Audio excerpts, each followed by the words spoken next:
Okay, let's dive right in. Because in September 2025, the entire security landscape of the Middle East just shifted on its axis. What we thought were the fragile, but understood, rules of the game, they were suddenly thrown right out the window, replaced by something way more dangerous and unpredictable.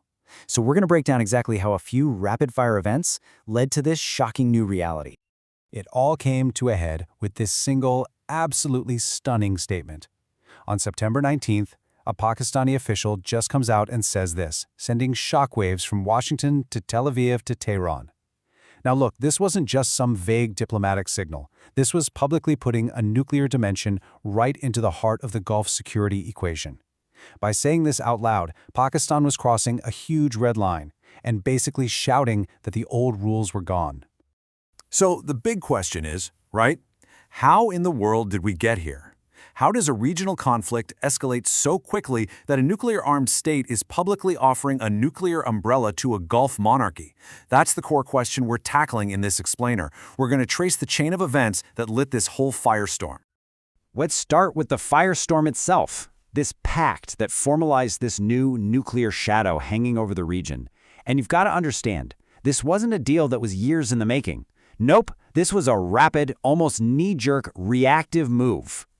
So literally, the day before that bombshell nuclear quote dropped, Saudi Arabia and Pakistan inked this mutual defense pact. It's the classic an attack on one is an attack on both. And analysts immediately knew what this meant. It was a strategic response, a powerful signal that the old security guarantees, mainly from the US, were no longer seen as being enough. It was a direct consequence of just how threatened they were starting to feel in the Gulf. But what triggered this sudden move? What was the spark that lit the fuse on this whole situation? Well, for that, we need to rewind the clock just a few days to a totally unprecedented event that just shattered a long-standing taboo in the region. When you look at the timeline, the cause and effect here is wow, it's just startlingly clear. After the war in Gaza kicked off in late 2023, tensions were obviously simmering, but the real trigger, the thing that set everything in motion, was the Israeli airstrike in Doha on September 9th. And then, boom, barely a week later, you have the Saudi-Pakistan Pact. You can draw a straight line between those two events. It's that direct. So why was this particular strike so different? Well, for years, Doha, the capital of Qatar, had worked really hard to become a mediator, right?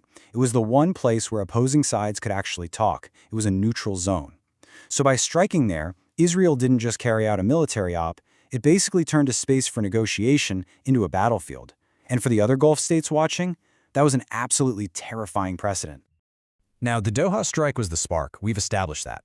But a spark can't start a fire without fuel, and the region was already a tinderbox. The fuel had been piling up for years thanks to all these complex and shifting alliances that made the whole geopolitical landscape incredibly volatile. I mean, think about the complex mix of stuff that was already going on. You had Qatar trying to play mediator for everybody. You had the Abraham Accords in 2020, which completely redrew the map of who was friends with whom. And crucially, don't forget that Saudi Arabia and Pakistan have these deep, historic military ties. But the real feeling underneath it all was this growing fear in the wealthy but vulnerable Gulf states that all the conflicts raging around them were finally going to spill over. So with all that as the backdrop, the Doha strike wasn't just an attack. It was a message, a loud and clear one. The old rules are gone. And this forced every single nation in the region to scramble and recalculate everything, leading to a new and much more dangerous psychological reality. To really understand the psychology here, we've got to talk about a classic idea in international relations called the security dilemma. It's actually pretty simple. It's the idea that when one country takes steps to make itself safer, say building a bigger wall, another country sees that as a threat. So they respond, maybe by building an even bigger wall, which makes the first country feel less safe. And you get this spiral of escalation. It is the perfect way to understand this crisis. And here is that security dilemma in action, right here. Domestically, in Israel, the Doha strike could be framed as a necessary, decisive act of counterterrorism. But across the Gulf, it was seen as a profound violation of their sovereignty, an act of aggression, and a public humiliation. The exact same event seen through two dangerously different interpretations. And when you zoom out, you see this huge gap in perception everywhere. The public in the Gulf states felt humiliated. Iran and its allies saw it as proof of Israeli aggression, justifying whatever they might do next. And in the West, public opinion was totally split. caught between the arguments for counterterrorism on one hand and the violation of international law on the other. Everyone was seeing the crisis through their own unique filter. So what are the stakes here? Why does this specific chain of events, a strike and a pact, matter so much on a global scale? Well, it's because it has set new, very dangerous precedents for how power politics is going to be played in the 21st century. So here's the crucial takeaway. We are in an era where one single tactical military operation, even a so-called surgical one, can trigger a massive, continent-spanning strategic realignment. A single strike in one city led directly to a nuclear-tinged defense pact between two major countries. The link between a small action and a huge consequence has never been shorter or faster. And that leaves us with some very dangerous new thresholds to watch. Will strikes in neutral, third-party countries just become normal? Are nations going to start using the threat of nuclear cooperation as a routine diplomatic tool?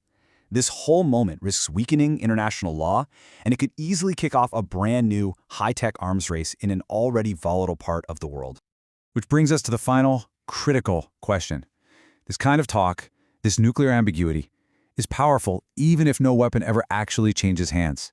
The threat alone changes the game, but does the rhetoric eventually create its own reality? Will this new nuclear shadow over the Gulf create real pressure for more countries to pursue the ultimate weapon? That is the unresolved and deeply unsettling question this crisis leaves us with.